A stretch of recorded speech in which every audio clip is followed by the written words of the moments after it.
Todos, ¿cómo están? Aquí de vuelta para poder hacer la recopilación de Romanos capítulo 9. Pero antes de empezar necesitamos de la oración, así que si gustan acompañarme, por favor, cerremos los ojitos. Gracias, Padre amado, por este día. Gracias por tu amor y por tus bendiciones. Gracias por tu paciencia y tu infinita gracia, Padre. Gracias por todo lo que haces por nosotros. Y perdónanos, por favor, por nuestros pecados. Perdónanos y ayúdanos. Guíanos todos los días para poder servirte, darte honra en todo lo que hagamos. Y te pedimos todo esto en el nombre de Cristo Jesús, tu Hijo amado. Amén. Muy bien, amigos. Entonces empezamos con Romanos capítulo 9. Pablo empieza diciéndonos: me duele el corazón y siento día y noche una gran amargura al pensar en ustedes. Cristo y el Espíritu Santo saben que no miento al decir que estaría dispuesto a condenarme eternamente si con ello ustedes se salvaran.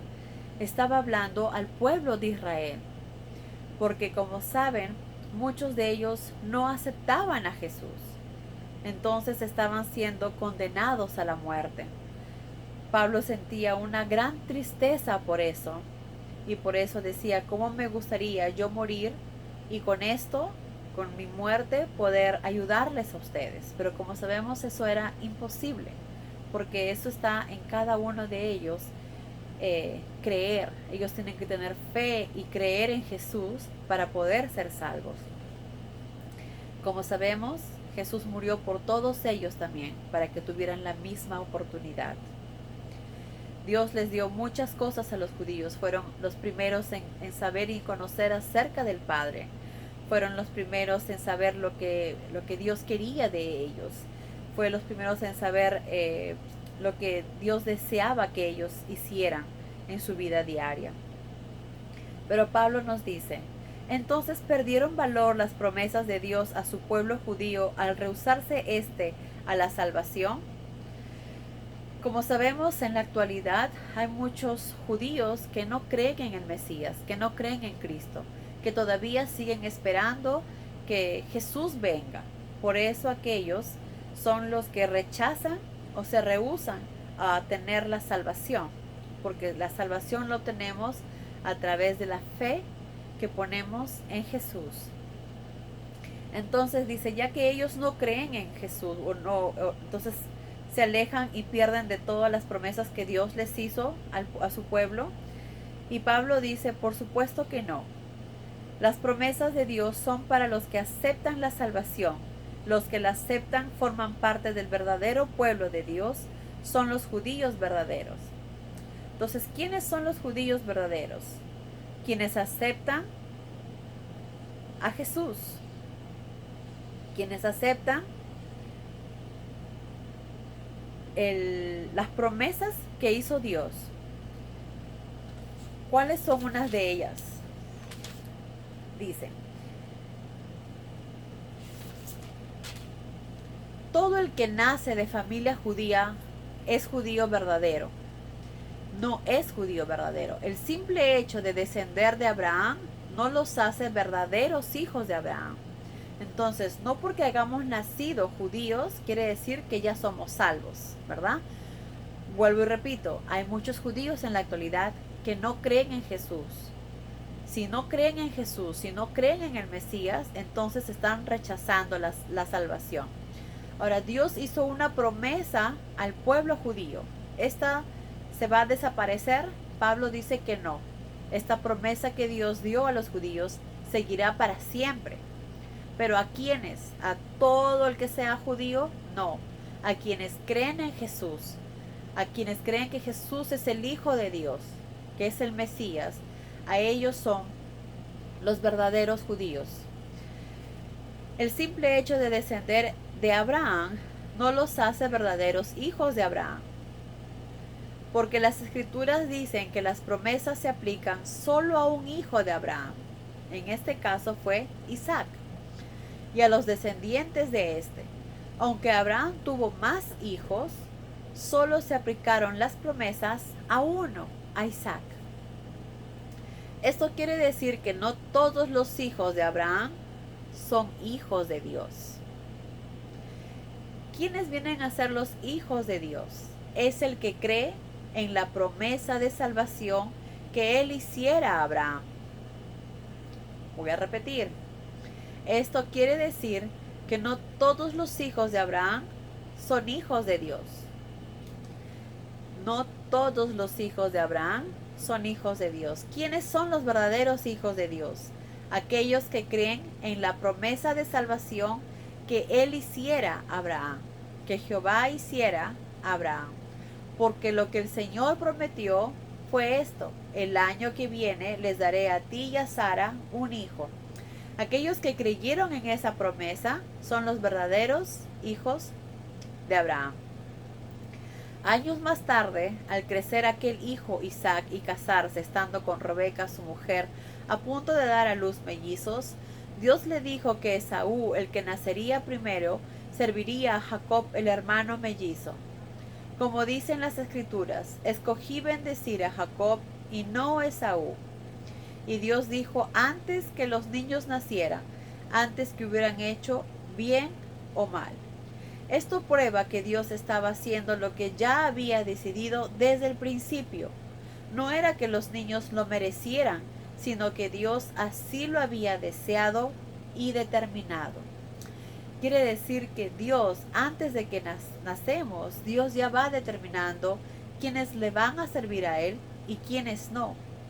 Entonces nosotros como humanos terrenales preguntamos, ¿es Dios injusto?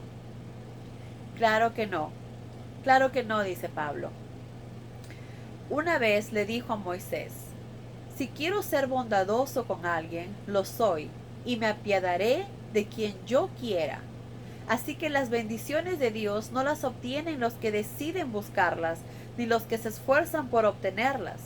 Dios otorga sus bendiciones a aquellos que quienes desea apiadarse. Encontramos un ejemplo de esto en la historia del faraón de Egipto, que Dios le dijo que le había dado el trono de Egipto con determinado propósito de mostrar en él lo terrible del poder divino para que el mundo entero conociera el nombre de Dios. Como sabemos, Dios endureció el corazón del faraón para que no dejara llevar a su pueblo hasta que no termine de demostrar su poder Dios. Como sabemos, Dios determina quiénes le van a servir para el bien y quiénes le van a servir para demostrar su poder. Dios se apiada de algunos cuando le place y hace que algunos se nieguen a escuchar. Entonces nos preguntamos nosotros como humanos, ¿por qué los condena después por no escuchar cuando Él mismo hace que no escuchen? ¿Acaso no actúan como Dios hizo que actuaran, verdad?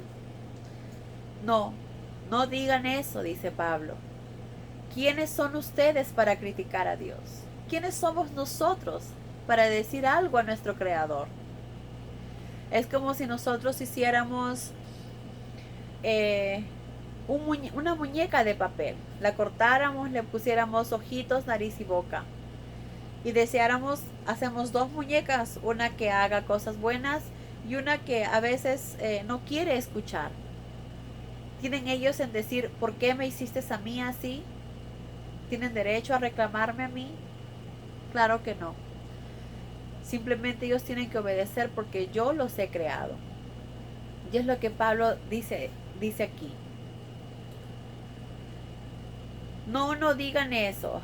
¿Quiénes son ustedes para criticar a Dios? ¿Quiénes somos nosotros? Dios nos libre de hacer eso. ¿Podrá un objeto decirle a quien lo hizo, ¿por qué me has hecho así? ¿No tiene acaso el derecho el que hace vasos de barro a hacer el mismo barro una vasija hermosa que sirva de florero y otra que sirva para tacho de basura?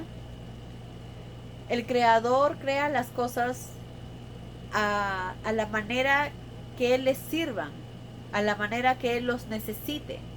Él es nuestro Creador. Nosotros no somos nada ni nadie para poder decir por qué. Como sabemos en la vida, todo tiene un propósito y todo tiene una razón.